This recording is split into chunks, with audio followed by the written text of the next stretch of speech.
Nova Scotia, Canada's ocean playground. And on the water, sand, grass, and rocks, play is exactly what we do. For us, play is a way of life. Any way we can find it. We skate the ice, sail the waters, we run the land. We love to play. Yeah, we're pretty good at it too. So when we gather at the same place Nova Scotians have gathered for decades, we aren't just watching a game, we're celebrating our spirit for sport.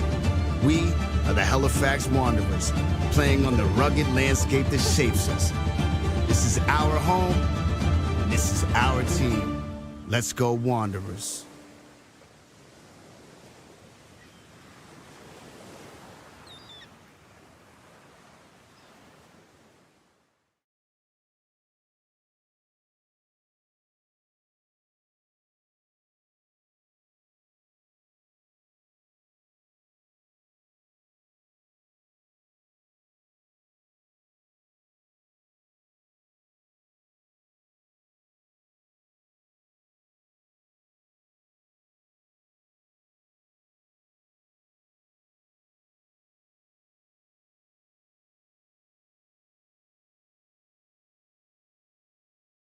Back with you at Wickwire Field, joined by the keeper of the tournament, Sierra Deland. Sierra, congratulations on the award. What's it mean to you? It just means like a lot to me. Like I feel like I worked really hard to kind of get where. It's really cool. You were telling me before we did this interview that you're originally from Toronto, moved out here to Nova Scotia, Halifax a couple of years ago. What does it mean to be able to play for this suburban side? It definitely means a lot. I came during COVID, so suburban really picked me up during like lockdown, I guess. So I'm really grateful for them kind of being there. Let's talk about this last game, a tough match against FC Manitoba. You played well, but what was it like being in a tight game like that was so closely contested? It was kind of nerve-wracking, just kind of knowing like my team could go up and tie it 1-1 and going to pens, or we could go down 2-0 and just kind of not really have a shot at the end. But I think my team played really well. We kind of pushed to the end, and it was a great game. Being able to play in a tournament like this with such high-level players, not only on your team, but high-level competition as well, how does that help your game? Definitely playing with high-level players kind of helps me learn a little bit more soccer smarts, I guess. Like I definitely learned new things for my team, like learning every day, kind of when to go long, when to kind of go short. It's really great to kind of have that knowledge on my team. And for any young keepers out there that are just learning the game and wanting to play goal as they grow up through soccer, from the keeper of the tournament, what would be a couple of pieces of advice for the young up-and-comers? Don't push yourself too hard, but definitely train every day. Just make sure you're having fun, and it's not like you don't have to be having fun to be good. And what's next for you in your soccer life? Definitely university. I want to go play D1 in the States somewhere. I'm hoping to get on a national team somewhere, and yeah. Well, Sierra Deland, congratulations on a fantastic tournament, and we wish you well with the rest of your soccer career. Thank you. That's Sierra Deland, keeper of the tournament. We'll see where she lands next. All the time. Away now is Laronowicz. Laronowicz, little stutter step, tries to cut to the inside. Laronowicz, nice job splitting the defenders. Look at Laronowicz go. And just as she tried, took a little push, kept on going. O'Neill curls it in. Comes right back to Pavlov. Little touch into the middle. Working with it now is Provo. Provo tried to get free. Game.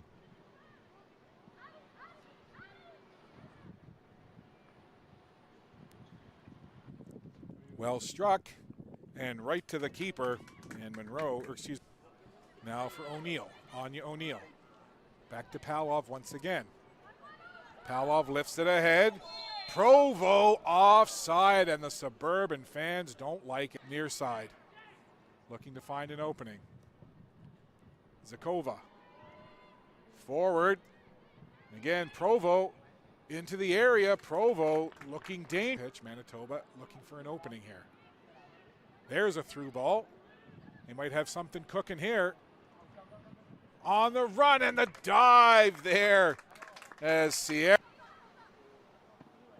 So back underway. There's a turnover now. A chance for Manitoba. This is Santieri. Scores the goal from Ella Santieri. Back underway. There's a turnover now. A chance for Manitoba. This is Santieri. Scores the goal from Ella Santieri. Messieri, the turnover, and there's a Annapolis Valley Evangeline or Evangeline Acadian. Get a Wikipedia page or something about the story of Evangeline. And that is your history lesson for the first half of this match. And we'll call her Eva because Coach said it could. Here comes Manitoba now. Puskar does a good job of staying with that. Guerrero tries to step around the defender and on unit. Urban, good work there by Jordan Camp. Nice individual effort here by Camp. Looking again, defeated through to Provo and there's a good chance coming in. Oh, and falling off again. O'Neill now making a run, right wing. Takes it down deep. O'Neill, round one defender, slides it in. Nobody there.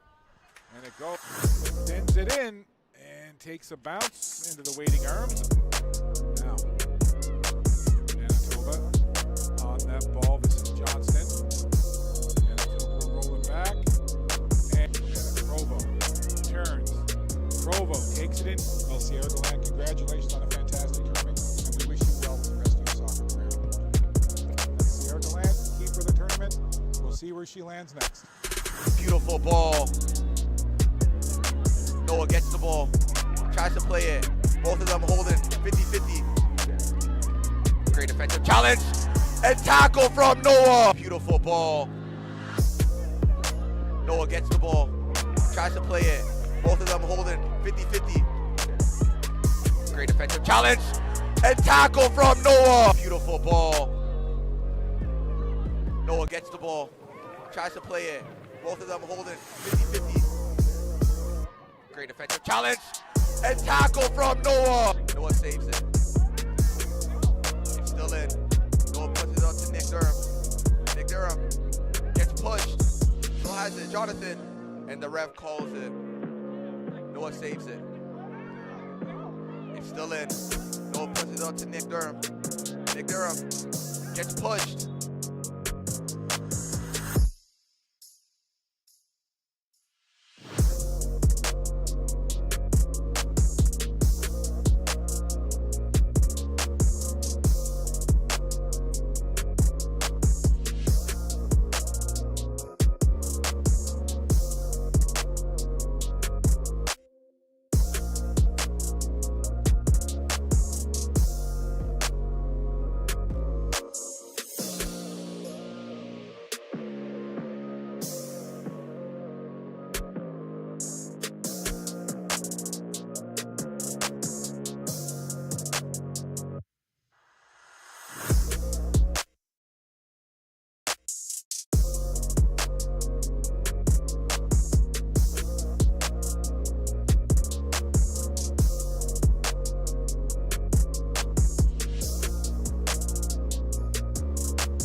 evening. Welcome once again to Wickwire Field on the campus of Dalhousie University. And if you've been watching games today, welcome back. If this is your first time, glad to have you here. Just underway, this final game of this fantastic multi-day event. It's FC Manitoba U18 taking on Halifax Wanderers U18. FC Manitoba in the white and gray hoops. And right now, they're under siege and the ball rolled in, so an early save for their keeper, Seth Warren. So just to finish that, Manitoba wearing the white and gray hoops, left to right on your screen to start. And the Halifax Wanderers wearing the familiar powder blue with dark blue trim in their kits. And they are going right to left. Starting keeper for the Wanderers, Cameron Greenlaw. Scott Squires along with Marvin Okello. Oh, close one. Marvin Okello. I'll call you 3 different names. That's my promise to you. And we are glad to have you here. Again, the final game of this wonderful few days of high-level soccer talent. So many players having the opportunity to play and showcase their talents. And that ball headed there by Yorgos Gavis.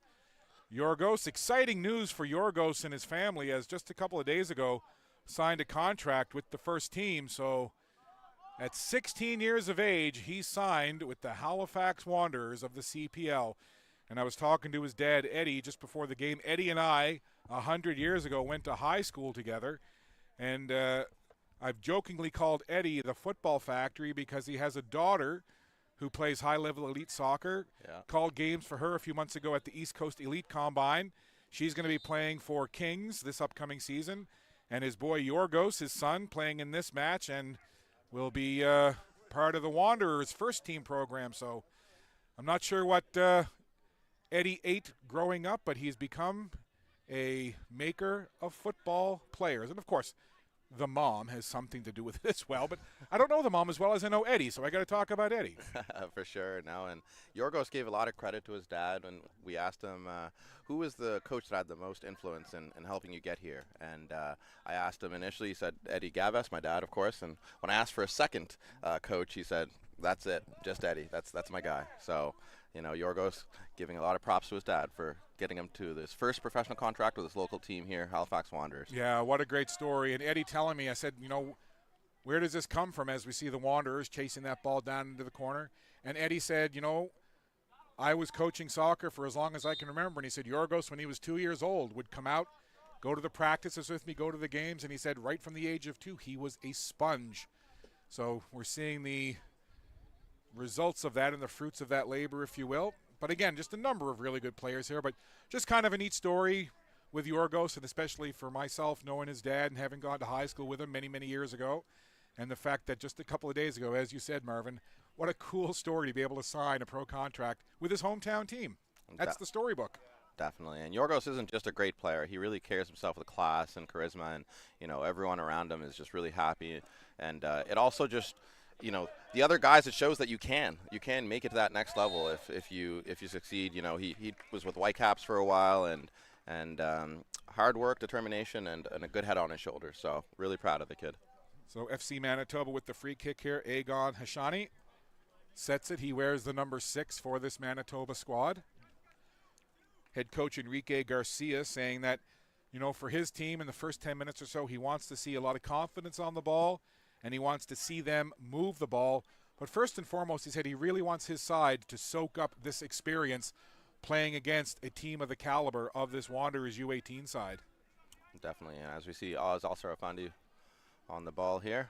Today, Yorgos Gavis hands the captain band over to Yosef Atal, who is on the ball here now. So, Wanderers on the ball. Tapi Chapudla wearing 25. Slides it over to Devine. Merlin Devine up ahead now. Wanderers, they'll go to the back line. I love that name, Merlin. Reminds me of that great show. Did you ever watch that one, Scott? Merlin? I did indeed, and I'm not going to call you that either, Marvin.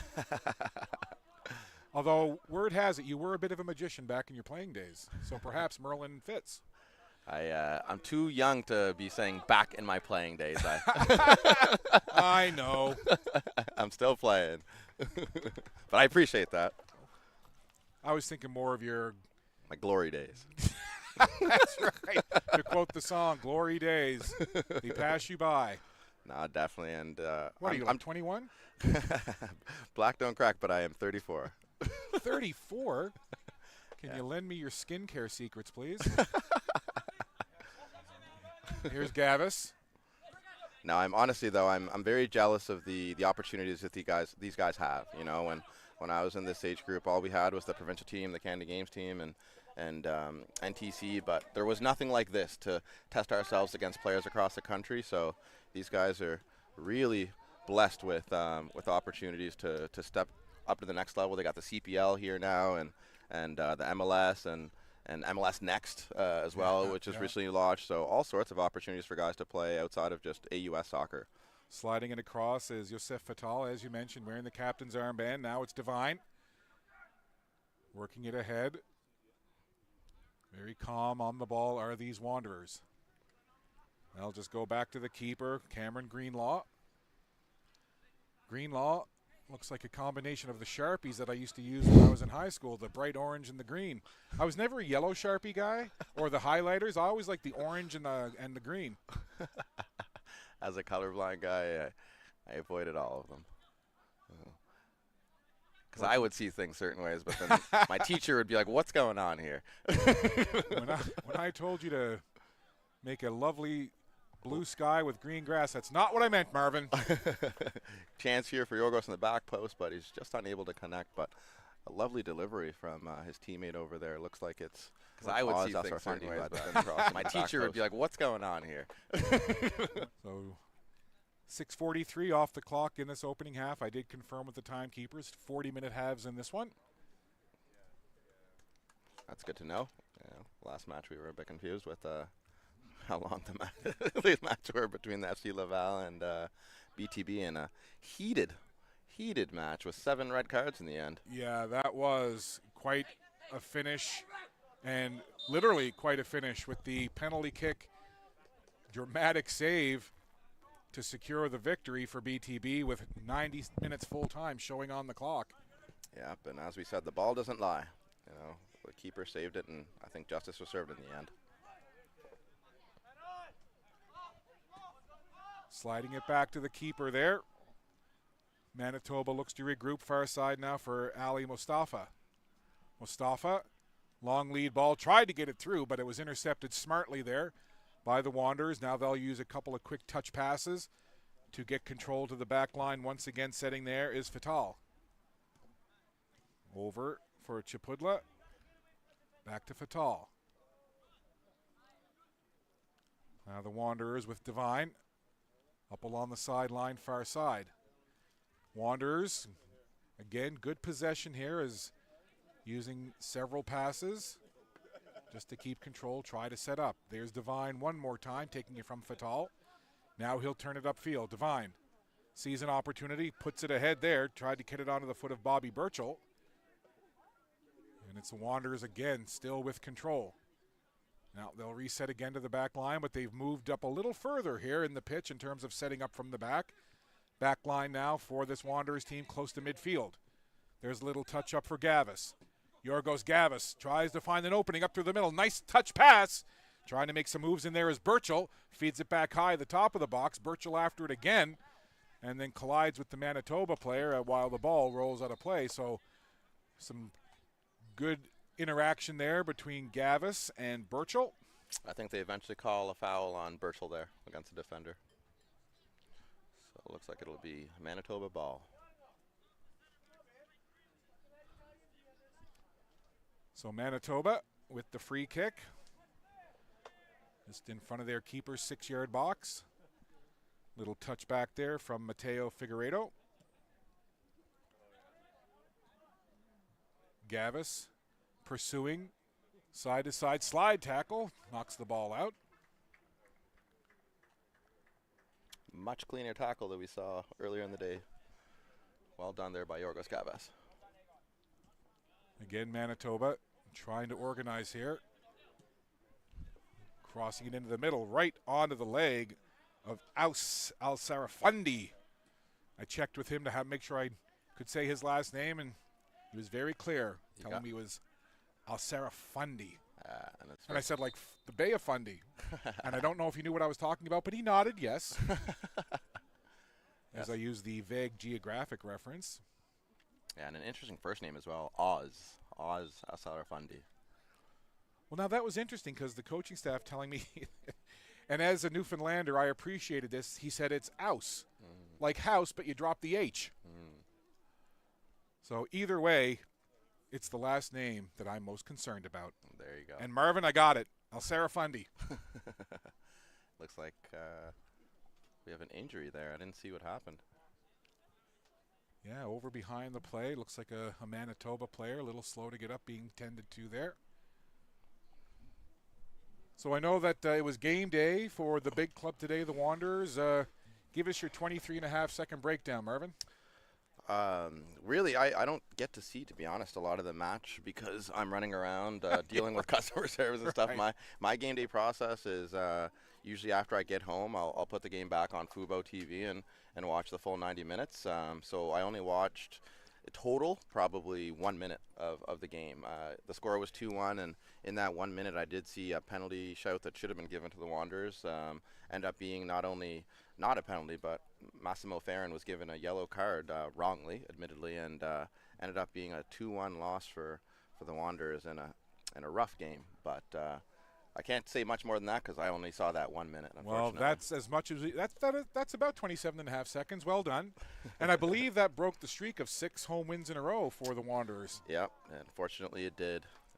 But the team has done well to bounce back this season, and they'll look to do that as they host another match this Saturday quickly. So sometimes it's good to have a short memory in sports, and the Wanderers will hope that's the case when they host another home match again quickly this Saturday. And switching gears to this Halifax Wanderers U18 side, you know, speaking to head coach Enrique Garcia from Manitoba, you know, he said the importance of the experience for his Manitoba side, which is this is basically for FC Manitoba, their first year, full year of playing at this level.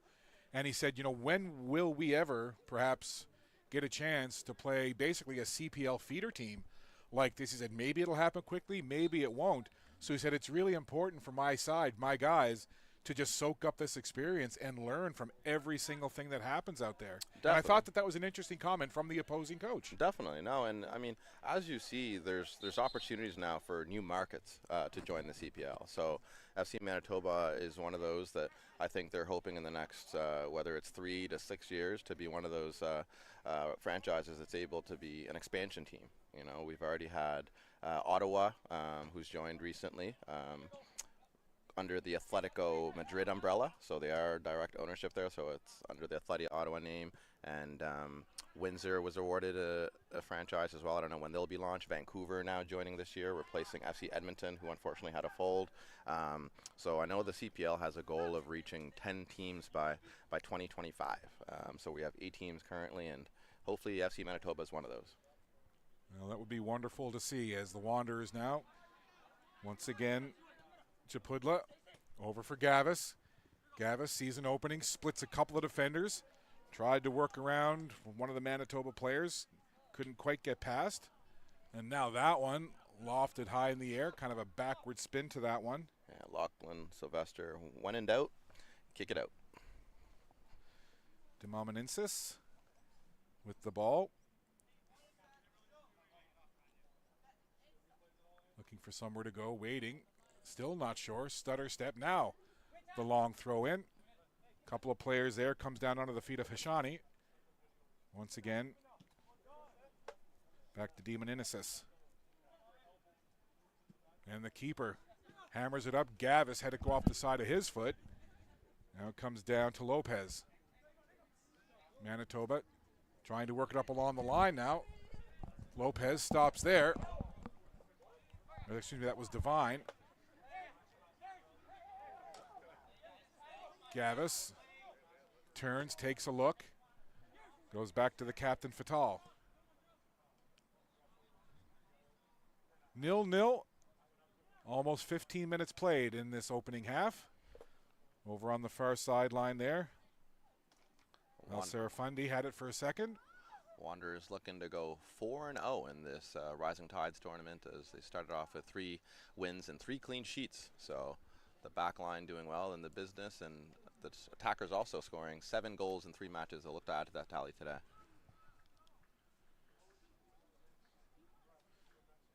So waiting for the throw in from Manitoba, trying to connect with Mateo Cardona. Cardona had his pocket picked. This kind of scrambly play over on that far side. Comes back to Fatal, and he'll slide it over to Chapudla. Now, near sideline, Gavis trying to lead ahead. Looking for Bobby Burchell, is well defended. Burchell was tied up there neatly for sure. Coming in to help out there was Zhao, and Zhao gets tied up. Bit of a soft foul there, but Wanderers won't complain.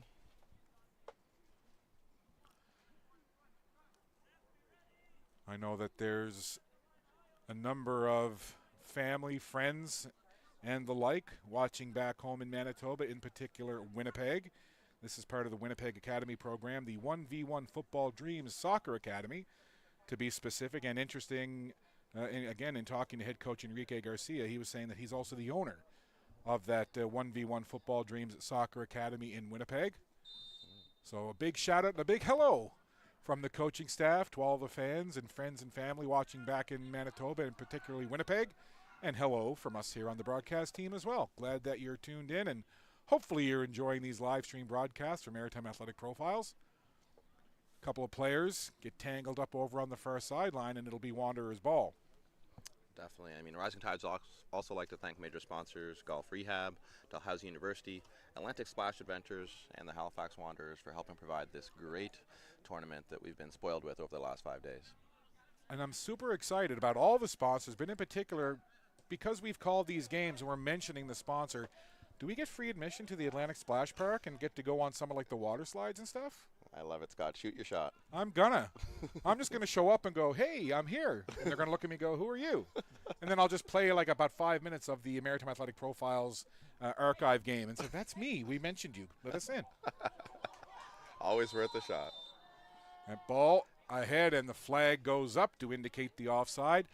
So, Marvin, just kind of give me your take. Not quite 20 minutes in, but on paper, you could argue that this Wanderers team probably has a higher level of talent and certainly more depth.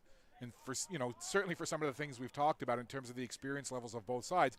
But to me, from what I've seen, I think Manitoba is playing a pretty steady game and so far hanging in there. No, they definitely have, and I think we'll talk about the Wanderers first of all. So they've had 3 good performances and generally had the pretty similar lineup in those 3 matches, and I think that was a big part of their success.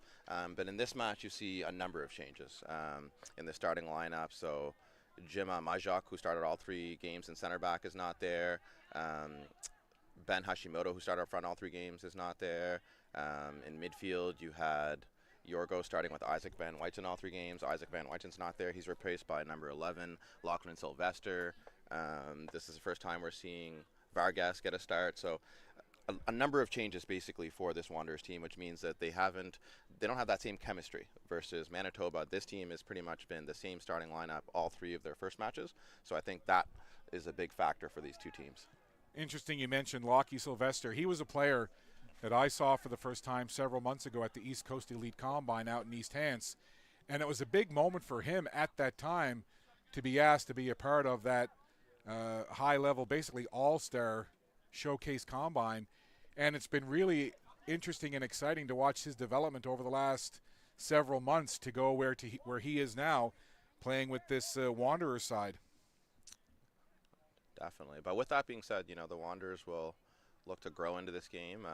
We've talked a couple times over the weekend that you really just want to get through the first 20 minutes. You want to build up some 4 or 5 passes in a row. We've seen that happen a few times with the Halifax Wanderers. Just grow confidence, get on the ball, and then after 20-minute mark, then you start to push. You start to try to creep forward into the other team's half and take advantage of the space that you've seen created over that first 20 minutes. And right on the mark there, Aaron Zhao goes forward. Good ball through for Zhao. Dishes it off into the middle there now for Burchell. Now Gavis deep in the corner to our left. Gavis, one defender, using that great footwork, good dribbling. Tried to cross it in. They wanted handball, none coming. I think when the player's that close, it's hard to call a handball because what refs always say is, was his hands in an unnatural position? And in my opinion, the answer is no there. So Liam Vargas just got that shot away. As awkward as it looked, it still presented a little bit of a challenge for the Manitoba keeper, Seth Warren. Had to be sharp, make a save. We stay 0-0 into the 21st minute. Halifax Wanderers and FC Manitoba U18 action here at Wickwire Field and the campus of Dalhousie. Couple of quick touches from Manitoba. Good ball movement there. Hashani, one defender to beat. Tried to feed it forward. Manitoba now will reset and try again. They'll go back to the keeper, and Warren will gather it, and he'll try the other side. Yeah, the other player that's missing in this match, who's started all three for the Wanderers, is the number 13, Mohamed Talba, who won the man of the match in the first game. He already has 2 goals and 2 assists in this tournament, so another quality player who's missing from the starting lineup. But these guys will be looking to take their chance as they might be able to get 80 minutes under their belt. Ball pushed forward, intercepted though, and the Wanderers will quickly transition and push it up. Touch pass forward offside though, as the flag immediately went up. I've had the pleasure of coaching number 6, Liam Vargas, in the midfield there at Halifax Dunbrack Product, and really glad to see the young man, another 16-year-old player who's gone leaps and bounds in the last couple of years. A true professional, the way he trains, the way he treats his teammates, the way he carries himself. So, I think he has a bright future, Liam Vargas. Play whistle down on the far side, and you speak about 16-year-olds, 17-year-olds, etc. Talking to Joe Benjamin, who's the team manager for Manitoba, again, just talking about kind of the infancy of this program at this level. And he was saying this particular team is made up of 06s and 07s, but also a few 08s. And I had to do the mental math, and I'm like, 08. I'm like, that's like 15-year-olds. So, again, just tremendous to see players of that age getting the exposure at this level. It's only going to help grow the individual's game, but also the team game. And in Manitoba's case, that's only going to help their development as a program provincially. 100%. And, we saw the other night in the Maritime Super Series final that Suburban introduced number 10, Benjamin Marsh, who captains the U15 side, who's been competing in this under-16 category. And he did not look out of place whatsoever when he came in for that last 20-minute cameo. So age really just a number, especially in a game like soccer. So Vargas did some nice work, then got it to Zhao, back to Vargas. He tried to cross it into the top of the box, but it was cleared away. Now Manitoba will look to switch it up and push on offense. They'll roll it back. Demon Inisis.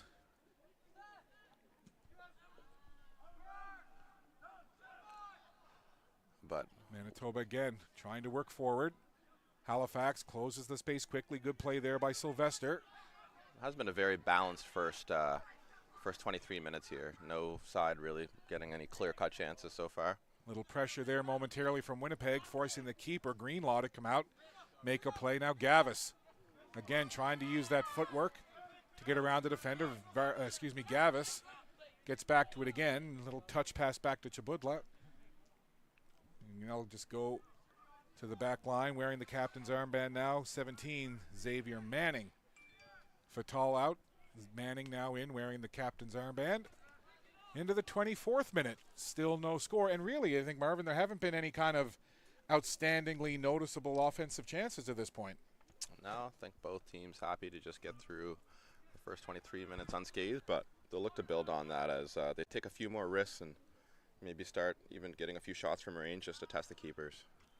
And Mateo Cardona for Manitoba over on the far side watches the ball go out as he had a little pressure there from Xavier Manning defending. And also the Manitoba side and head coach Enrique Garcia wanting to give a shout out to the technical director for FC Manitoba, Nano Romero. So Nano Romero, everybody here from Manitoba that's playing in this game, thinking about you, wanted to say a big hello.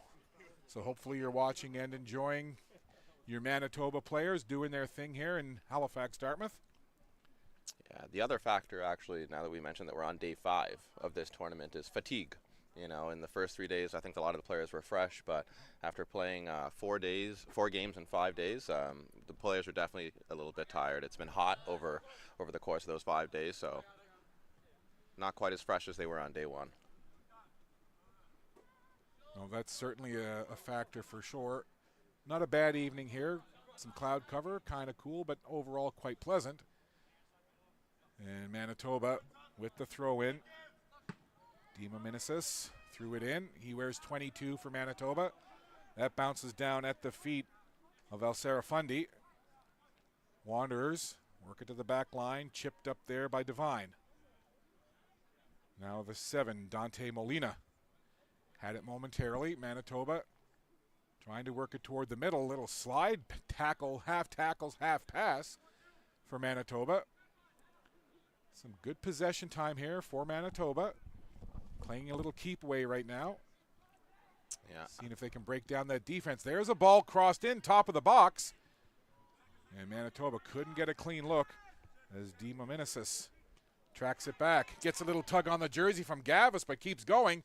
And then Gavis comes over and does the old slide. That's a couple of times we've seen Yorgos Gavis put the old slide into effect. Yeah, Yorgos Gavis, a very balanced player. He got signed with the Wanderers as a fullback, but you've seen him play over the last 3 days as a center defensive midfielder. He can play as an attacking midfielder. He's very adaptable thanks to his high soccer IQ and technical ability. Chapudla. Touch over. Manitoba almost thought about rushing in to try and intercept that pass. Chapudla to Gavis. Good pressure here by Manitoba, really quick on the ball. Any kind of 50-50 ball right now, Manitoba really trying to get to in a quick way. Here's Njoku now. Sharp angle. Knocked away. Good pressure from Manitoba. Putting Halifax on the back foot just a little bit here into the 27th minute. I suspect as the game goes on, Manitoba will be the more tired of the two teams, especially as you look at number 22 there for Manitoba. He's played every single minute of all 3 matches and now 4 matches for FC Manitoba. So I think the longer this game goes, I think you'll see Manitoba will most likely be the more tired of the two teams because they've made very few changes throughout the tournament. I think I remember having that much energy because I get tired going up the steps now when I go to bed. So I can't imagine playing every minute of every game over a high-level soccer tournament. But I think maybe once upon a time when I was a teenager I might have had that much energy, Marvin, but yeah, not anymore. I'll let these young lads do it. Definitely, but it's something definitely that the scouts will be noting. You know, a player like number 22 playing every single minute, and honestly, he's shown 100% energy from minute 1 to minute 80 every single game. So clearly a very fit player. Yeah, that's 22, Nathan Dimaminesis. Just remarkable. I guess to use the term in sports that gets used a lot, just a great gas tank. Definitely. But you know, and even at younger levels like this now, training regimens and diet and looking after yourself, such a bigger part of youth sports, more than it was even several years ago. So, yeah, you know, it's not overly surprising to see these young players have that level of stamina and have that just incredible cardio to do what they do. Now the Wanderers looking to make a dash forward, tried to get that on to El Serafundi. Didn't quite connect. It's a great point you make there, honestly, because if I would have been able to do it all over again, there's some things I definitely would have changed. You know, in 2021, I became a vegetarian and quit alcohol as well, and it's made a huge difference for me in my 30s. But I can only imagine if I adopted that, you know, at 14, 15, what difference that would have made in my endurance and my gas tank. So, you know, definitely something that some of these players will be taking advantage of. And we have a lot of things like nutritionists now that are introduced, mental health coaches. So they have all of the right tools to help them succeed in these modern days that sometimes we didn't have back when I played. Yeah, there's definitely so many more tools in the tool belt, so to speak, in terms of all of those things that you just mentioned. And again, you know, you talk about a player, Nathan Dimaminesis, you know, playing every minute of every game. That's just tremendous. So the Wanderers with the free kick chance here. Rolled into the middle of the pitch, onto the foot And you see it all the time, honestly, with players who have short careers because they don't take care of their bodies. You know, even at the superstar level, one of my favorite players, Ronaldinho, which is kind of why I adopted the nickname Marvinho. He's one of my favorite players, and people started calling me that. He had a short career because he didn't take care of his body. He was known for going partying all the time and drinking and whatnot. And as much as he's a legend at Barcelona, he could have been there for twice as long if he would have just taken care of his diet and his body. So definitely something to consider as you try to make us the next step and become a pro. As we see Manitoba on the attack, again, just playing a confident brand of football right now is this Manitoba side. They take it down low, trying to cross it in, and Greenlaw right there to scoop it up. But, you know, again, to your point, we're talking about the younger players, but, you know, you just look right around professional sports now, and it's not as big an anomaly as it used to be when you see a high-level pro athlete playing into their early 40s. Yeah, I mean, you look at just LeBron James. Look before. at LeBron James right now. You know, back in the days with the Michael Jordans and you know, the likes, they didn't play that long. Their careers weren't that long. A lot of things, too, to consider, things like footwear. You know, players now, there's a lot of technology in their footwear. They have monitors. I forget which team, I think it was FC Laval, that they had these devices around their chest that measure distance that they travel across the game, their heart rate. There's a lot more data involved in the game now that helps coaches make informed decisions on how their players not just look but feel and just a great little give and go there, crossed into the area right in front of the 6-yard box of the Halifax keeper. And on the end of that run was Njoku, but it was some great work beforehand by Manitoba. Little give and go passing that freed up. You see it here on the replay. There's the one touch. And then right back leading Njoku so very well. He took it in deep, tried to cross it into the middle, but again, another quality opportunity for Manitoba, and it was Njoku trying to finish off that particular sequence. So Manitoba looking good here into the 32nd minute. Trying to work with it again into the middle of the pitch. It's chipped forward. Njoku trying to get onto it again. Now Gavis. Gavis comes together there with Demoninisis. And then Gavis got tangled up and looks back at Demoninisis and kind of has a couple of friendly words like, hey, have you had a donair? They're really good. It's Halifax's official food. known as donors in the rest of the country, I've been told by Wanderers assistant coach Jordan Feliciano told me that's what they call him in Ontario, the donor. But no, just to finish that conversation around data, after we see this chance from number 18 as Yorgos Gavis with his 4th slide tackle of the match. But yeah, just to finish that point, you know, it's really important to have that data because a lot of times players won't tell you how they're feeling because they want to play 90 minutes, right? So that data is really important for coaches and decision making in terms of who starts, in terms of when they need to sub players, in terms of if they're playing with injuries, and you see that now with medicals happening for players. So, you know, I'm a young coach myself, and the team that I had, you know, there's a lot of guys who didn't tell me that they have injuries until they all of a sudden, I need a sub, and you ask them, is that a new thing? And they're like, no, I've been having it for a couple of weeks, you know. So having that data is really, really important when you get to that next step in the professional game, and it can be the difference sometimes. Yeah, and monitoring and watching that kind of stuff in the young developmental stage of your physical body as you grow into, you know, adulthood, it's important, and it can also help, again, be one of those things that can potentially give you longevity in a career if you decide to pursue it. But we were just looking at the replay a second ago of the slide tackle by Yorgos Gavis down to our right against Nathan Lopez.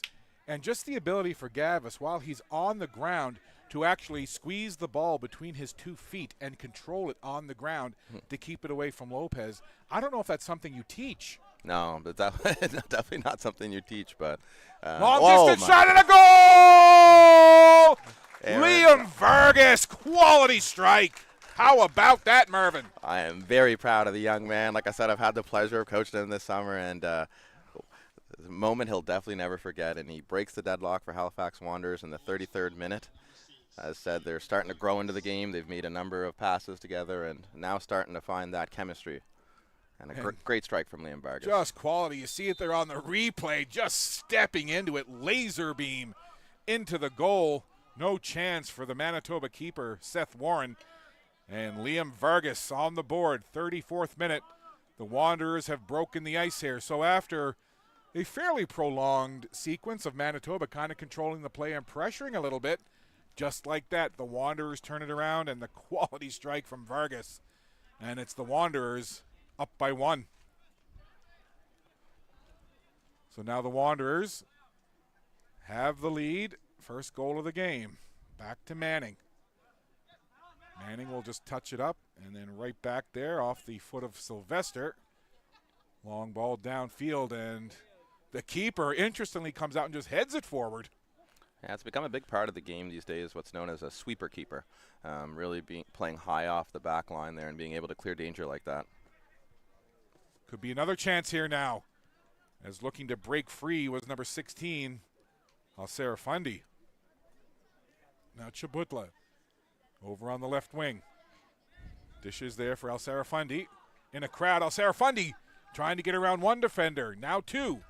Aaron Zhao gets a chance to get the shot off, but not enough power behind that to test the goalie, but well done to get a half yard of space to be able to get the shot off there. Yeah, some good initial work there by Al-Sarafundi, and then shot on target by Aaron Zhao. Manitoba, back they come with some pace. On the left side, couple of players heading toward the front. Cross in, knocked down smartly there by number 2, Merlin Devine. Now Halifax transitioning into offense with Gavis. Nice little touch off the left foot up ahead. Now there's a through ball, and the flag is up. It's offside. As soon as I saw that through ball and Al-Sarafundi make the dash, I immediately looked over, and the flag went up. Knew it was going to be close. And there's the play right there on replay, and as Al-Sarafundi thought he might have a golden opportunity, the flag went up. Offside. Yeah, a couple offsides now for Oz Al-Sarafundi. He'll want to just cheat maybe just a half yard onside so he can take advantage of those great through balls that are being played through to him there. Final few minutes of this first half. A pretty evenly played half between these two sides. But just moments ago in the 34th minute, Liam Vargas with the strike and the goal. So Xander Devine onto the pitch. And Yorgos Gavis will take a seat. So his dad, Eddie, who's over in the stands, can exhale now. His son's on the bench for a couple minutes. Wanderers, Devine, who just checked in, tried to move it up ahead. Intercepted there by Figueiredo. Manitoba got it up to Molina. Molina turned aside, and the Wanderers dash right back the other way. Burchell dishes back to Sylvester.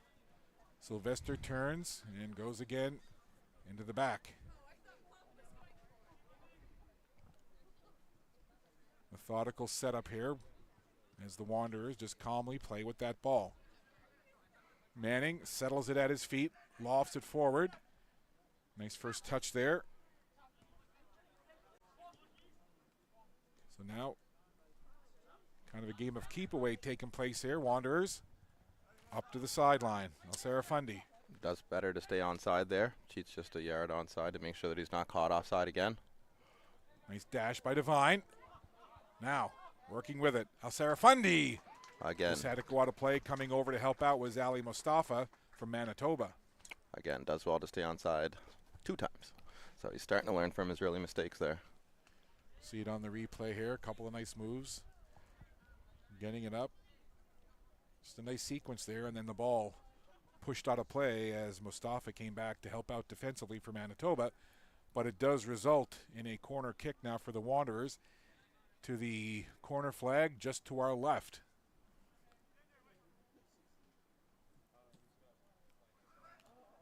Well, a couple of players were in the box. Manitoba able to clear it down the pitch.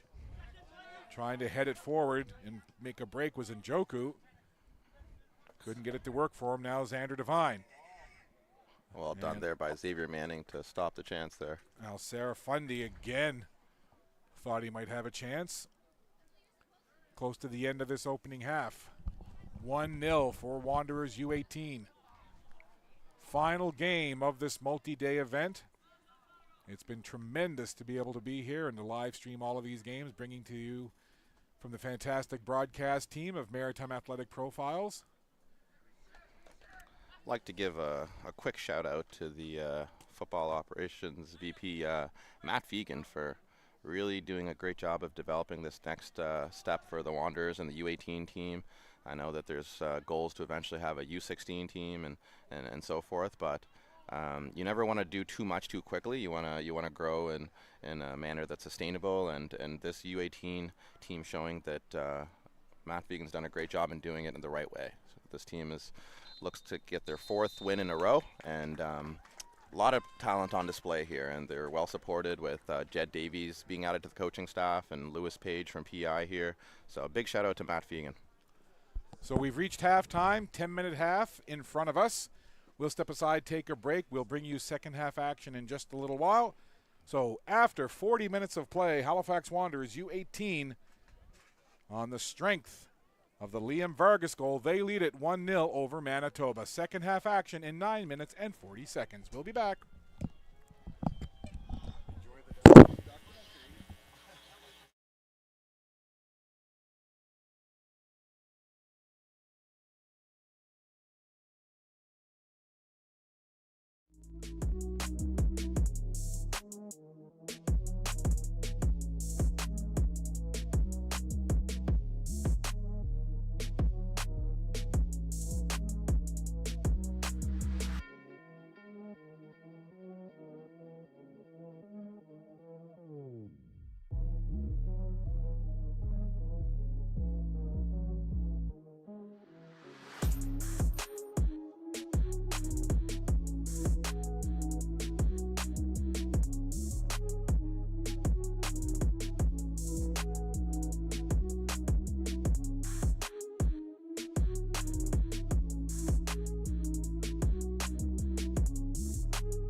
It is often thought that glory is a matter of fate.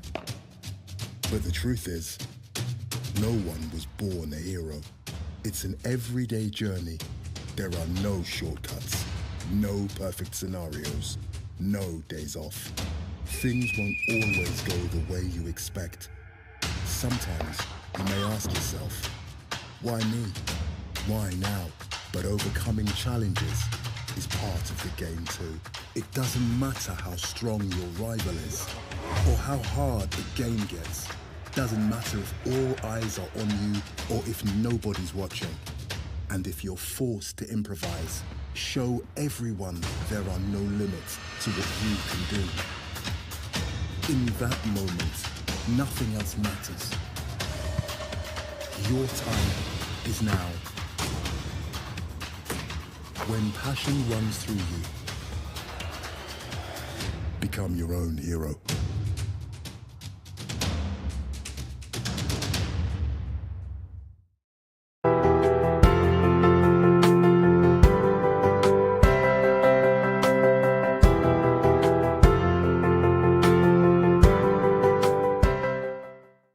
At Dalhousie University, ocean expertise flows directly into the blue economy.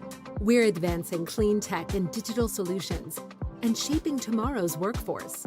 We're turning today's challenges in medicine and healthcare into tomorrow's opportunities. And through our community partnerships, we support discovery and inclusion that make a real difference. This is Dalhousie University, where local collaboration meets global impact.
Halftime done, adjustments made, teams back on the pitch. We are underway in half number 2. The Halifax Wanderers U18 leading FC Manitoba 1-0 on the strength of a goal in the 34th minute from Liam Vargas. Scott Squires and Marvin O'Kello with you, bringing you the action. And Marvin, we talked in the first half how it was pretty even up and that Manitoba afforded themselves well. The late goal from Vargas put the Wanderers up. But if you're the coach of Manitoba, Enrique Garcia, what did you like? What do you want to adjust? Well, right off the bat, I see that I hope it wasn't my fault there, but it looks like number 22 has been subbed after playing every minute so far. I don't know if the coach was listening, but he's finally subbed off there, and I think that is due to what I was talking about, that a lot of tired legs. This team has played a lot of minutes, and so they're looking to freshen some things up as the number 2 comes in there. And on the right back, I can't quite see the number who replaced number 22, Nathan, there, but they'll look to just get under control of the ball here, really try to play a bit more vertical, go up and down a bit more, and try to get in behind that Wanderers back line. They did a great job of allowing them to play in front, the Wanderers, but they need to gamble a bit over the top and look to play a bit more vertical in the second half for Manitoba. So it looks like the second keeper for Manitoba into the game, number 1, Adrian Decline. We'll take a peek down at the other end. I'm not sure if Halifax has done the same. However, Decline in goal now for Manitoba as Halifax controls. Looks to be the exact same lineup here for the Wanderers, but as mentioned, a lot of them getting their first starts in this tournament, so most of them should be fresh. Good run by Molina, gives it off there for Njoku, and sent in, but grabbed by the keeper. And it is a goaltending change as well, so new goalies here in the second half. Isaac Mathers, number 30, now in goal for the Wanderers. So Mathers for the Wanderers in goal and Decline for Manitoba. I'm just watching number 7 there for Manitoba, Dante Molina, and looks like he might be carrying an injury there. He's favoring that right knee. So another corner now for the Wanderers, this time from the other side. Far flag from our broadcast position here at midfield. Good crowd on hand here on a Monday evening. This is a holiday Monday in Nova Scotia. We are celebrating Natal Day. Hope you're enjoying your long weekend. And if you do have the day off, hope you enjoyed it. And we're glad to have you tuned into the broadcast here tonight. I think it was Saturday night that there was fireworks, and based off of what we could hear at Dalhousie Wickwire Field, the province sparing no expense on those fireworks. It seemed to last like 15, 20 minutes. A lot of fireworks budget left over from the COVID years, so they're trying to use them up. You're probably right. I was talking to Janos Gavas, father, Eddie Gavas, and asking about his youngest, Panos, who plays on the U18 Dumbrack team. So there's another one coming down the pipeline in the Gavas family. Yeah, he was telling me that they just got back from Montreal, where his youngest was playing in a tournament up there. Yeah. He said he was listening to the broadcast in his car driving back. Yeah, he's saying he's hoping that his son didn't say anything too bad about him. All positive stuff, Eddie. Definitely. And it's so interesting, you know. I told Eddie afterwards when I was speaking to his son, Yorgos, prior to the game, I said, Eddie, it was like I went in a time machine and I was looking at a miniature Eddie Gavas. Your boy looks just like you. Yeah, they all really do, you know. Long shot goes wide of the goal. Pretty much 50-50 like the mom and dad there. And it's funny when that happens. I've been told I don't really look much like my mom or my dad. So. Luck of the draw. That's it. You never know what the DNA is going to say.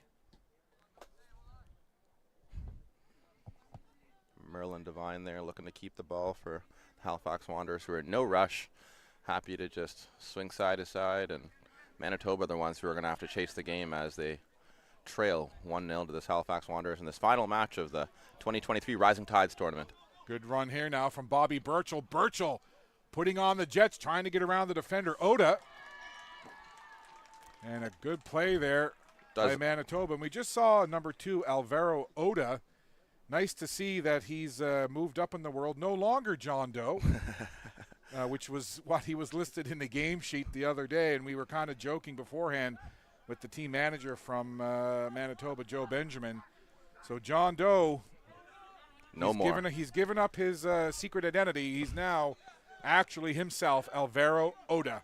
And he did extremely well there to not only catch Bobby Bursell, but also with the slide tackle, kick it off of him and keep possession for his team. Well done there by the number 2, Alvaro Oda. Yeah, great work there by Oda. Now we see Manitoba. Oh, cheeky little back heel there from Njoku, trying to set up his teammate Hashani. Another interesting conversation I had at halftime with Wanderers assistant coach Jordan Feliciano when we were talking about that penalty in the game today against Pacific. And, you know, we saw earlier today with some of the fouls, the players were really getting right in the face of the referee, and especially in the Laval and BTB game. You know, they were all over him all game. And when that penalty wasn't given to Massimo Ferrin, which 100% should have been, 200% really, he was still very polite, you know, went over to the ref and he put his hand on his back and said, please, you know, ref, like what was the call there? And, you know, the ref not even giving him an explanation. And, you know, that's something that's really, really frustrating as a player when you're able to control your emotions and just ask for, you know, a reason, you know, and you don't get it. So it's good to see, though, the maturity that he has. And Massimo Ferrin, the number 8 for the Wanderers, a real example of leadership and class. So, you know, he'll be frustrated with the call, but it's great to see that he didn't break character even despite the call.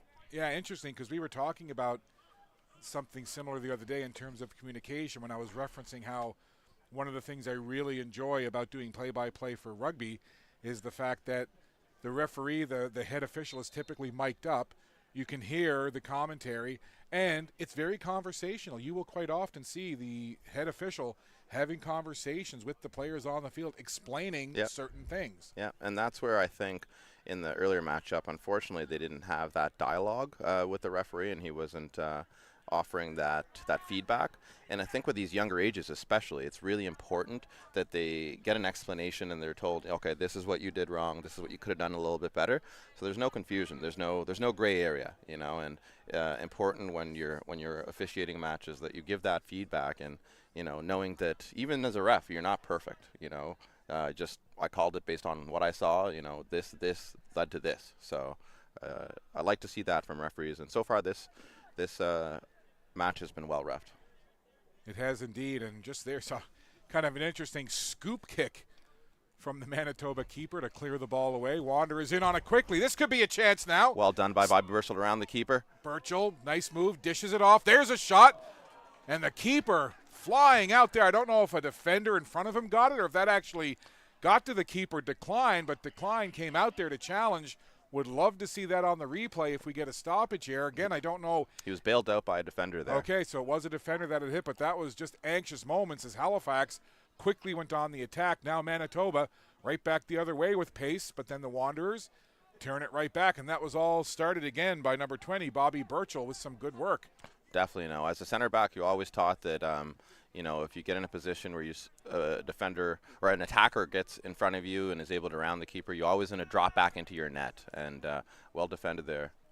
That long ball tried to connect with the on-rushing Dante Molina. Couldn't quite finish it on the back end, but a good run by Molina on that ball forward. Now the Wanderers up with Isaac McDonald. Now just slowing things down is Devine. Looking one way, then the other. Dishes off to his teammate, gets it right back. Now sent down the field, headed right back the other way. Manitoba getting onto it there. Figueiredo gives it off. Now near side here for Oda. Alvaro Oda. Turning with it. Hands it off to his teammate Hashani. Now to the near side again, Mustafa. Up ahead. Nice pass there by Dante Molina. Now in deep, it's Njoku. Tries to feed it into the box. And it's turned over. Here's the goal scorer in the match, Liam Vargas. Dishes it off. Manitoba trying to press here and force a turnover perhaps. Getting ahead on it was Mustafa. Mustafa taken down. Wanderers had it for a moment. Now they'll come with it one more time. This is McDonald, Isaac McDonald for Vargas. Vargas spinning, still has the ball on foot, and then rolls it to the back line. This is Manning.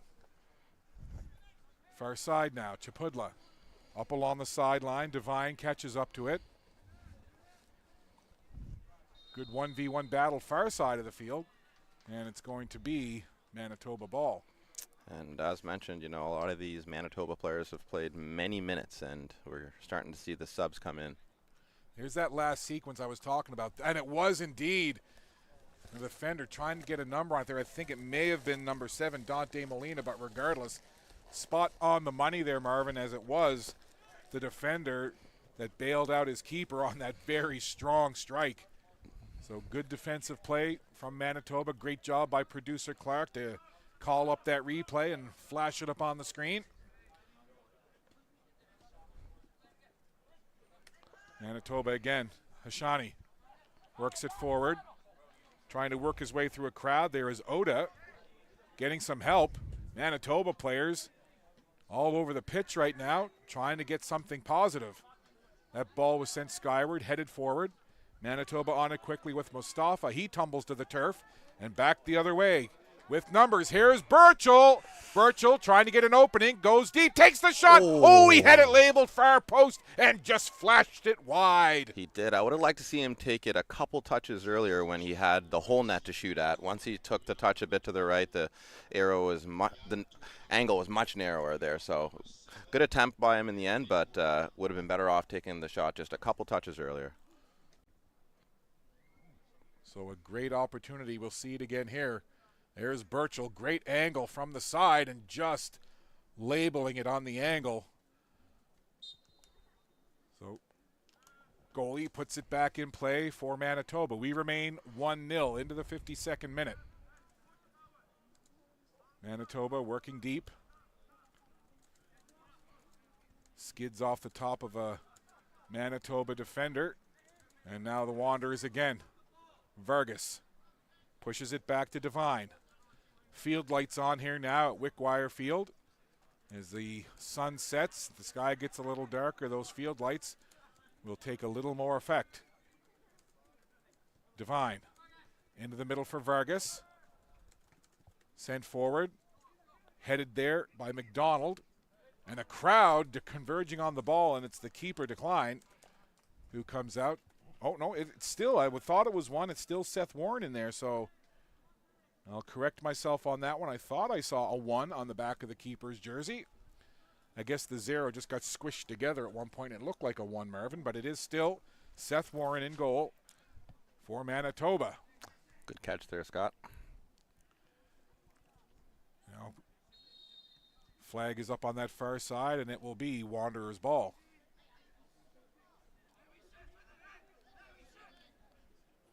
So Halifax with the 1-0 lead. There's the goal scorer. Vargas had it for a moment. Gets it back to McDonald. Now they'll just calmly go to the back line to Vine.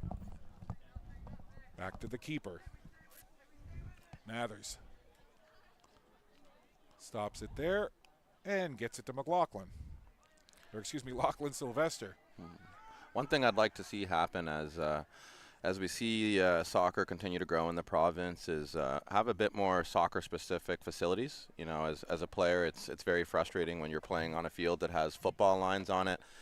Seeing that last year at the Acadia Field and here at the Dalhousie Wickwire Field, and you understand why it's done, you know, from a cost perspective and all that. But as we grow as a soccer nation, soccer country, it's going to be important that we have more facilities that are soccer specific, that don't have those lines, if we want to continue to develop, to compete with South American and European nations. So something that I hope we see in the not too distant future. Yeah, that's a really good point.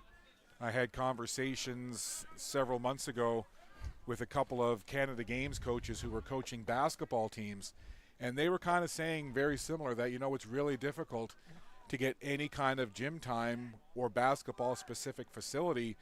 And the provincial team from Nova Scotia, at one point, their final practice before they went out to the Canada Games, they had to travel from Halifax to Truro to practice in Truro because of availability of space. And same thing with soccer. Yeah. I think as the grassroots game grows and you see the Wanderers become more and more a part of the fabric of this community, and grassroots soccer grows, yeah, I think having that type of facility where there's a full playing field and practice facilities and a gym and somewhere to work out, I think, again, I know a lot of times it's about space and cost and all those things. And climate. But for the game to grow, you know, you think that would be the next step, is to have soccer-specific facilities. And again, to your point, you know, you understand why it happens, but to be able to see a soccer pitch with just the soccer lines. Yeah, it makes a massive difference because, you know, as I mentioned to you, like I'm colorblind, and it's, you know, having to do that extra thinking when the ball's coming to you. Which line is it? Is it this line? Is it that line? It ruins part of your ability to play your best, you know. And another thing that I'd like to see is knowing that the climate is a big issue here in Canada, is we start to develop things like futsal facilities. And I talked about that a little bit during the Maritime Super Series final. And futsal is really important in terms of developing the technical aspect of the game. And as we see, Tappy tries to get the cross into the back post there. But, you know, as we see the game continue to grow and the quality of the players continue to shine, those things will be really important if we want to reach the next stage of development. Yeah, it's certainly things that we all hope happen for many reasons, but certainly for the development and the growth of the game at the youth level. Yeah, and I mean, you look at something like the Wanderers grounds, which is one of only 2 grass pitches in the CPL, and it's great to have right now. And, you know, as we talk about, you know, stadiums in the future and whatnot, it's those tough decisions where, you know, football versus costs and budgets, you know, because from a finance perspective, it makes more sense to have a turf facility where you can play all year round. You don't have to worry about the weather and taking care of it. But from a football perspective, there's nothing better than playing on a grass pitch. You know, the bounce is much different. Being able to tackle, I'll tell you, goalies will tell you all the time, diving on a grass pitch is much different than diving on a turf pitch. So these are just some of the things and the conversations that I hope happen at the you know, the mayor's level, the provincial level, the national level, as we look to continue to develop Canada to be a soccer nation, and even more locally here, providing these U18, the Halifax Wanderers and other teams the chance to really get the best out of their game. Well, let's hope that Mayor Mike, which is Mayor Mike Savage of the Halifax Regional Municipality, is tuning in and listening. I'm sure he's a big supporter of youth sports. Definitely. So Manitoba on the attack into the 58th minute now. 1-0 your score. Halifax Wanderers in front. Back in the 34th minute, it was Liam Vargas with a quality strike that found the back of the goal. Scott Squires and Marvin Okello on the call with you here, joined by our Maritime Athletic Profiles broadcast crew, doing a great job as always. Definitely, and I don't know if you remember when the Commonwealth Games was when Halifax was bidding for that. You know, that would have been a massive step for the province if we were able to get some of those facilities underway. And I know there's obviously talk about the Wanderers grounds getting a permanent stadium, and there's even talk about another stadium happening on the other side of the bridge. So, you know, I really hope those things become a priority if we want to be taken seriously on an international level. Yeah, no question about it. Wanderers now on the attack. Ball goes back up high. Manitoba defending here. Now it's Njoku trying to transition into some offense for this Manitoba side. Onto the foot of Oda. Slides it into the middle. Received well there by Hashani, who slides it back. Now they'll try to go to the right side. Trying to spread out that defense. Now a run down the right wing. And stepping in to break that up was Tapi Chapudla for the Halifax Wanderers. We're just about to reach the 2/3 mark of this game as we get the 60th minute, and Wanderers up 1-0 thanks to a great goal from Liam Vargas with a strike just outside the box into the left-hand side of the net. Halifax working up now with Xander Devine. My math was off there, three-fourths of the way through here. It's been a long weekend. It's late on a Monday. I haven't had coffee. Don't ask me to do math, Marvin. We might have to stay on the air an extra hour. Halifax trying to come on the attack. Some good work over there by Devine. Over on that far corner, and it'll go out of play. So 1-0 remains the score. FC Manitoba hanging tough here against this Wanderers squad. And Rising Tides would like to thank the event sponsors Subway, Talent Reel, East Coast Lifestyle, and Megan McGuire Physiotherapy. Does that mean we get free physio?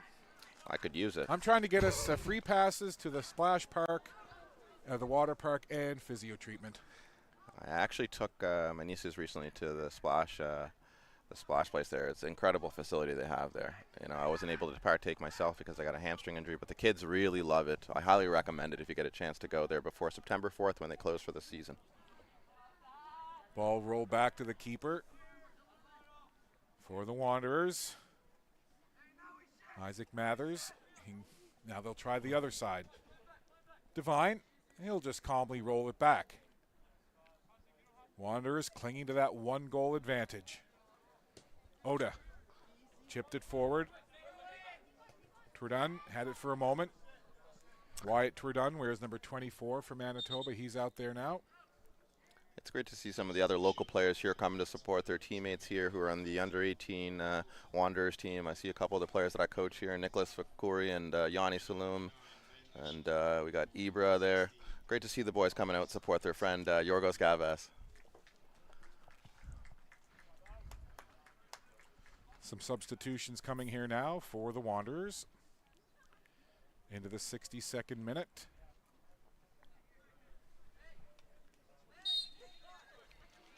And there's the throw in. McDonald puts it into the center part of the pitch for Lockie Sylvester. He boots it far side to Chapudla. He'll work it ahead now. Trying to get in there quickly was Burchell, and the ball goes behind the goal. So that'll be a goal kick for Seth Warren. When Matt Fegan put together this U18 team, I don't know if he knew how well they would do in terms of being able to test against some of these teams like Laval and York Academy, but being able to score 8 goals and not concede a single one over this first 4 games is, I'm sure he's over the moon in terms of how this development has gone with this team, and we'll look to grow on that as eventually look to launch a U16 program over the next couple of years and beyond. So great to see that the next stages of development are really coming through here for the Halifax Wanderers. Yeah, just a tremendous showing for this Wanderers U18 side. No question about it. And as you say, it just bodes well for taking it to a U16 level and continuing to work on that development for the young players. Here's Oda. Little give and go, gets it back, ends up onto the foot of Njoku, who hands it off to Figueiredo. Quick little touches here now. Njoku looking for an opening, turns on the speed. Njoku down the left side, trying to do some nice dribbling there and tried to feed it into the corner, but it just went beyond his teammate and out of play. So some good initial work there by Njoku, but just couldn't connect when he tried to slide it to his teammate in the corner. We're done. Definitely, and things like this really help inspire, multi-sport athletes in terms of when they're deciding if I'm a hockey player and a soccer player and where are my best opportunities. When you see things like this U18 team and the Wanderers here, it really bodes well for more players choosing soccer and sticking with it long term, seeing that there's opportunities in the CPL and beyond. And, here we are on a Monday evening, a holiday Monday evening, and as I look to my right and then to my left here at Wickwire Field, it's a great crowd. It really is. It's a lot of people out on a Monday night to take this game in. Definitely, especially when you consider the age group. Like, when I was this guy's age, it would be mom, dad, and that was really it. There was just the parents there. But, you can see that soccer's growing in the country, and, the Canada team, the men's team being in the World Cup, I'm sure has a lot to do with that success as well. But it's great to see. Well, that's the thing, when you watch these players, you wonder, are you going to see these players, playing at a pro level, playing at a national level, and you'll be able to look back and say, I remember exactly watching this player, in 2023 at the Rising Tides tournament. Yeah, and a couple of the, post-match interviews I had, I asked exactly that question. What are your ambitions? Just maybe to play for the Halifax Wanderers? Is it to play for a English Premier League team? Is it to play for your national team? Because, hearing some of the players' answers, and Ben Hashimoto was one of the guys I interviewed yesterday. He was very humble with his answer. He said, I'm only going to take it one step at a time and see how I can do with this U18 team and take it from there and go to AUS and play with Dalhousie University. And then you have other guys like the York Academy captain Cole Savage, who's telling me, he has ambitions of playing it even higher. Maybe York United and the Canadian national team is something that he hopes to do one day.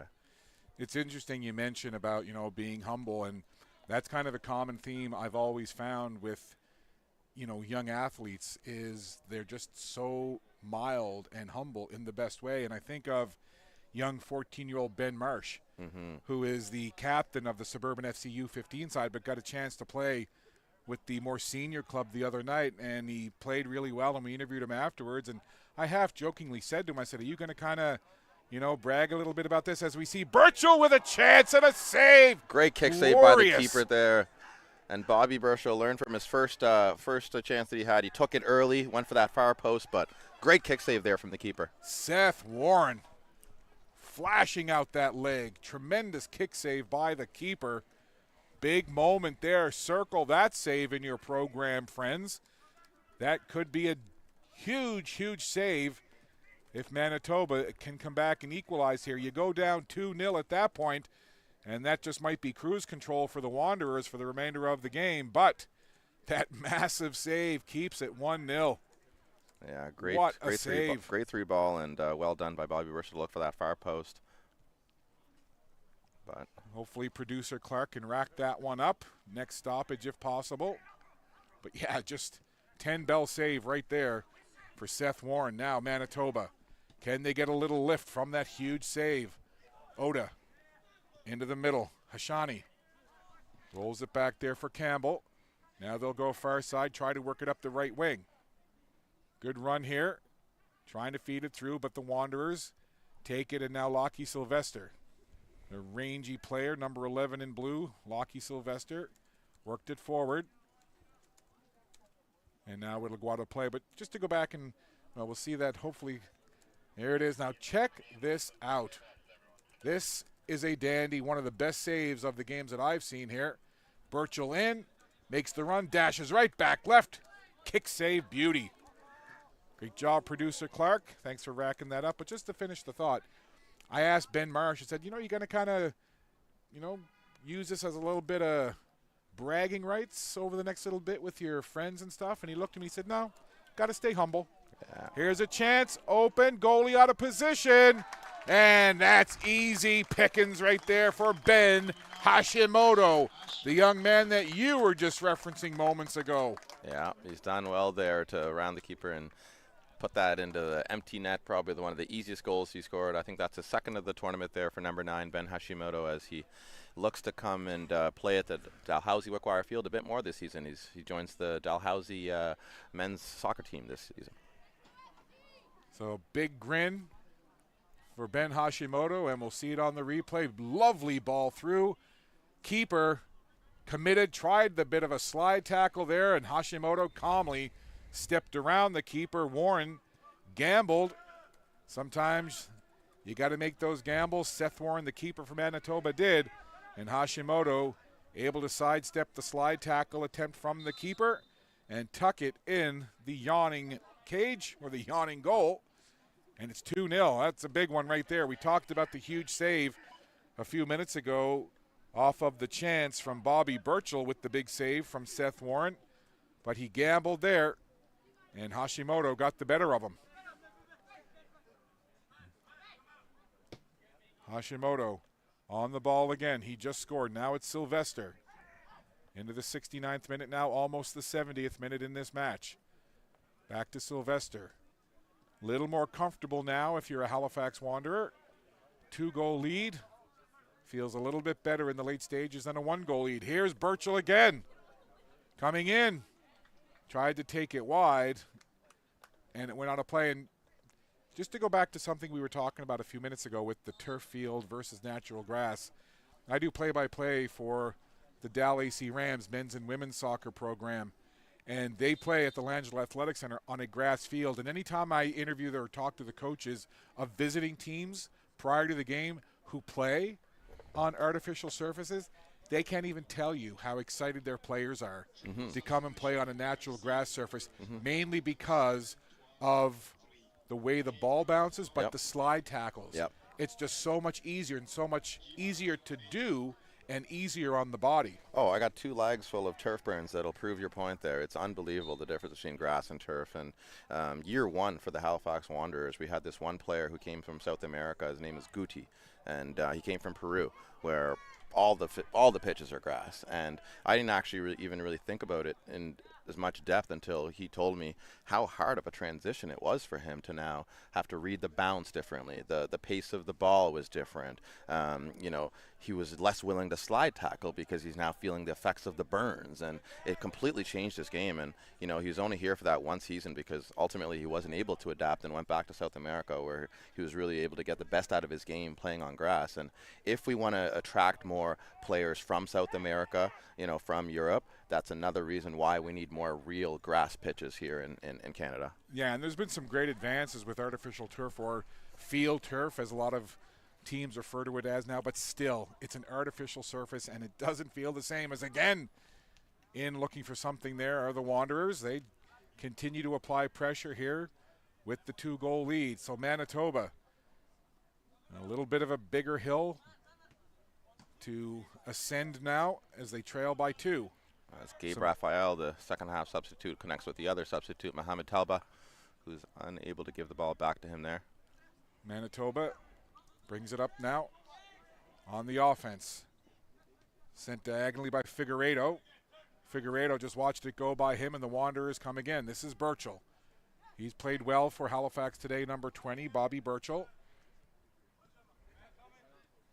Couple of quick passes. Back to Raphael. Now into the middle, Van Wyken. Another pair of substitute there, Isaac Van Wyten and Jema Majak, the tall center back, the number 3 coming on. So a couple of fresh players on now for the Wanderers. Play into the 72nd minute. 2-0 your score. And a Wanderers player. There's a Superman dive over on the far side of the field.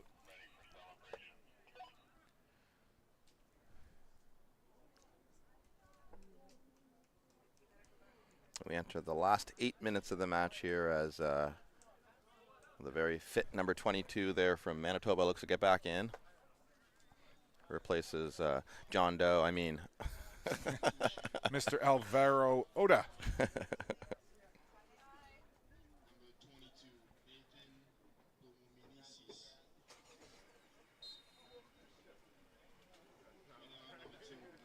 So some substitutions for Manitoba as well as the Wanderers work it to the middle.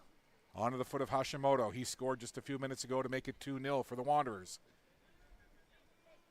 Now it's Gabe Raphael working it back to the middle of the pitch to Isaac Van Wyken.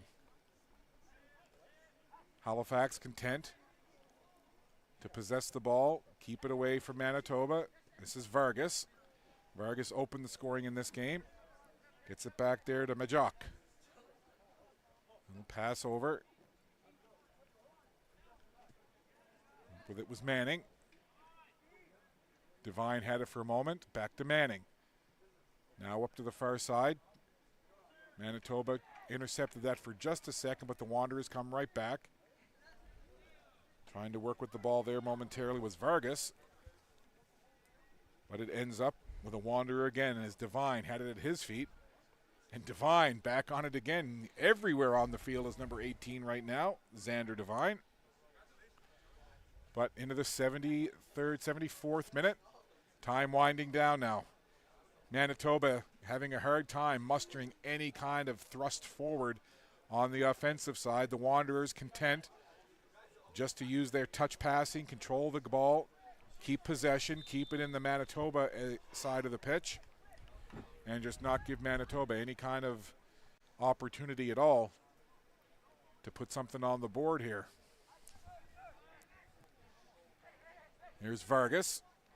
Nice little touch. Now for Raphael. Gabe Raphael.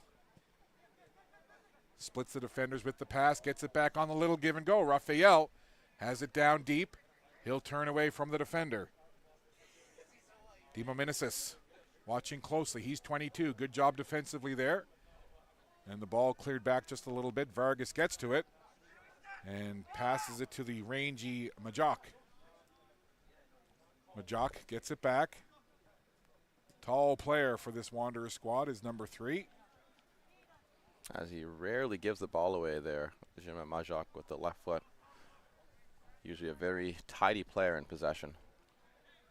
Long ball bouncing down. That's handled no problem. As Isaac Mathers comes out to gather it, gives it to Majok for Vargas. Calm little slide over. And now they'll come back to Majok. Just a possession game now by the Wanderers, taking time off the clock. Vargas back once again to Majok. He'll slide it across. This is Manning. Up to the far side on the left wing. Trying to make a run. There's Chapudla. Good speed, good pace. And the whistle blows over on that far side. Little tug there as Chapudla was trying to make a run.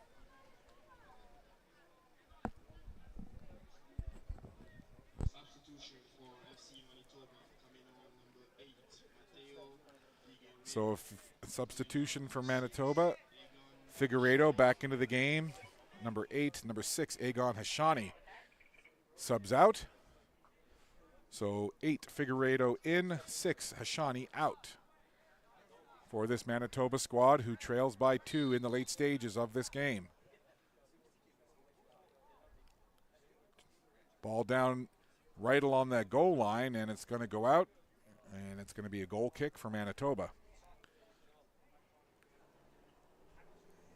Seth Warren puts it into play quickly. Manitoba at that stage now where they're just kind of throw all hands on deck here and just have at it. See if they can find some way to push forward and get the ball down into the Halifax end of the field. Dimaminesis, long throw in, taken well there off the head by Cardona, but it ends right back up into possession for the Wanderers. Up into the middle, running onto it there was Devine. And again, they'll just go back to Manning. Calmly surveys, rolls it across to Majok. Up for Vargas. Vargas being watched closely there, goes back to Majok. I want to ask you a random question here, Scott, but just to poke your brain a little bit. But what was the first big soccer match you remember ever watching in your life? Probably the Canada World Cup qualifier. I believe it was '84. And the reason it was so memorable, it was in my home province and the province of my birth and the city I was born in, St. John's, Newfoundland. No way, on the Rock. On the Rock. And again, I'm trying to think if it was '84, and I think it was against Honduras. Okay. And a massive crowd showed up, and it was a freezing cold day. Yeah. And everybody thought that would give Canada the advantage. And just the crowd and the Canadian flags that were waving. And again, I remember I had moved to Nova Scotia many years before, but again, I'm a native Newfoundlander, and it was a massive deal that St. John's hosted this game. And I remember, I believe it was CBC that broadcast it, and I remember sitting down with all of my family and a bunch of my friends, and we were glued to that game. It was incredible. Definitely. No, the reason I was thinking about it, knowing that soccer isn't, your first interest, you're talking about, being a baseball enthusiast and whatnot. A lot of the young generation that we see here, this will be one of their biggest games. Some of these younger kids, little brothers and whatnot. But it also excites me to see, as you see Lionel Messi join the MLS. We have opportunities now in North America to be able to see one of the greatest players of all time in our country playing, against Toronto FC, against Montreal, and it just shows you how far the North American game has come. It's incredible. And I was chatting earlier to one of the players off of York, and we were talking about the same thing, and he asked me my thoughts, and I said, I think it's massively important for soccer in North America. And I said, I remember, I'm old enough to remember, obviously I'm old enough, I'm an old guy, no. But I remember 2 decades ago when David Beckham, albeit at the end of his career, but came over to play for LA Galaxy. It was massive news. Yeah. But I think this is even better and bigger because of your point, the fact that there's going to be an opportunity as a chance goes in there, but for Canadian fans to see Messi play. Yeah, and I mean, even before David Beckham, there was more notably Pele. Pele retired his, finished his career in the MLS. It wasn't called the MLS at that time. NASL. The NASL, and so it's great to see more of these global superstars. Ooh, nice chance there as Mohamed Tolba had an opportunity, sent it on the diagonal looking for the far post and just missed. Yeah, looking to add to his 2 goals and 2 assists in this tournament, Mohamed Tolba, as we finally close out the final stages. This last match on day 5 of the 2023 Rising Tides as the Halifax Wanderers go undefeated in 4 matches, scoring 8 goals on the process and allowing none. So really well done there by the Halifax Wanderers to show that the next generation is ready for their opportunity.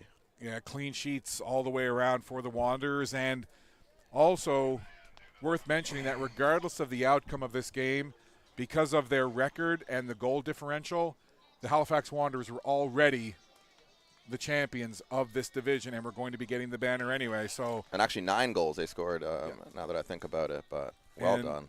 So for the Wanderers to already know that they had the banner coming in because of their record and their goal differential, to play the type of game that they did, and to end these several days of soccer on a winning note with another clean sheet, just icing on the cake.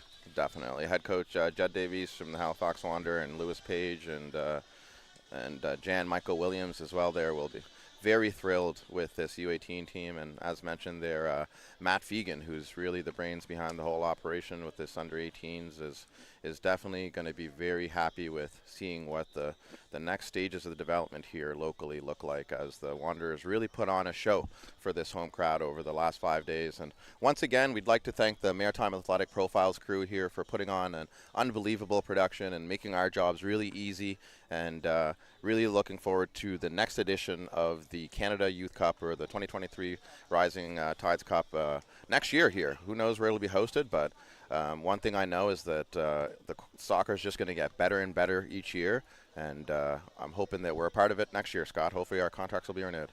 Certainly hope so. It's been a pleasure working alongside you, Marvin Okello, and we're going to hang tight here for a minute, and hopefully we'll be able to get a post-game interview. But a great way to wind up multi-days of high-level soccer. A wonderful effort by FC Manitoba. I think certainly their head coach Enrique Garcia, technical director Nano Romero, team manager Joe Benjamin, and the rest of the Manitoba squad, players included, should be very proud and very pleased with the performance they put on here during this tournament, but also tonight against a very skilled Halifax Wanderers team. And for the Wanderers, as you've talked about, undefeated, no goals allowed, just a tremendous way for them to finish out this event as well. So a well-played final game, tip of the cap to Manitoba, but certainly full marks and kudos to this Halifax Wanderers squad for the tournament that they played and finishing off on a high note with a 2-0 victory. And as we hear the players of the game, and Alvaro Oda, also known as John Doe. John Doe himself.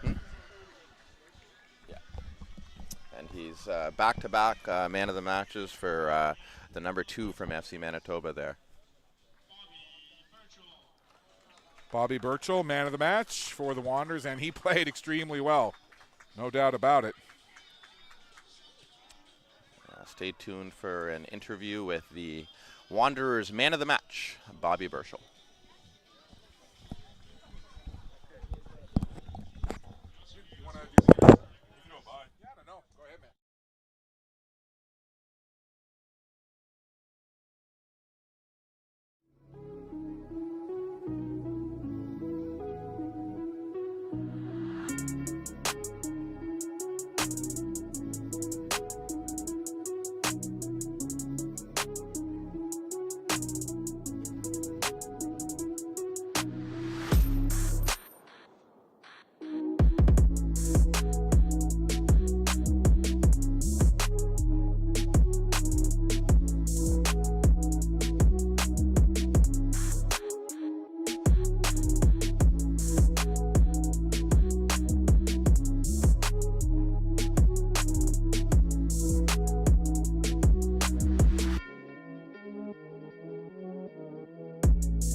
Back at Wickwire Field, joined by Halifax Wanderers man of the match, Bobby Burchell. Bobby, first of all, congratulations on the win. Thank you. How's it feel? It's amazing. This is my first time playing 90 minutes with the Halifax Wanderers, especially I'm one of the youngest players on the team, so it means a lot. Thinking I can play with all the good players, all older than me, and yeah. I know that you play for Halifax West, their soccer team. I used to go to Halifax West, the old one that got torn down, but biggest difference between playing high school and playing at this level? Oh man, it's completely different, I'm gonna be honest. It's the intensity, everything is just way quicker. But you know, high school soccer is fun as well. So I just love it all. I love it all. You came in, this team went through the tournament undefeated, didn't give up a goal. You're the Rising Tides Youth Cup champion. What did it mean to have that celebration with your teammates, to get that banner and to know that you're champs? Oh, it's just a great feeling. Having no goals against, it's just amazing for our team to know that we can compete at any level, to be honest, yeah. What was your coach's message to you guys today, knowing that you were coming in and because of your record and the goal differential, you were already assured the banner, but you wanted to come out and have a good performance? What were the coaches saying to you guys pregame? Even though we could have won, we already had the banner locked, but he said we always got to work hard. It's a showcase, really. We got to just prove to them that we can play at the high level. What was the biggest takeaway for you in terms of your personal growth as a player over the last few days? My personal opinion is that being aware of everything in the field and just knowing what to do next is the biggest thing. First touch, everything, biggest thing. I know that you're just young and you're continuing to grow on your soccer journey, but who have been some really influential people in your life to this point to help you on your soccer path? Alphonso Davies and Neymar. I just love how they play, and I love how Alphonso Davies came from Canada as well, and he's already in Bayern Munich. So it just shows that you can play at a super high level in Europe, even from Canada. Last thing for you, I'll get you to look right in there. Give a shout out to anybody you want, Bobby. My dad, my parents, my mom and my dad, definitely. Well done, Bobby Burchell. Congratulations on being the champs. Congratulations on man of the match, and good luck the rest of the way in your soccer career. Thank you. That wraps it up. That's Bobby Burchell. We thank him for joining us, and we thank you for joining us the last few days for the coverage of this fantastic soccer event. It's been a lot of fun. On behalf of myself, Marvin Okello, all of the crew at Maritime Athletic Profiles, thank you so much for tuning in. It's been a blast. But for now, we're going to wrap up. The Wanderers win the final game 2-0 over Manitoba. We're going to say so long and goodbye from Dal. The ground to keep it away from Lopez. I don't know if that's something you teach. No, but definitely not something you teach. But long distance shot and a goal! Liam Fern.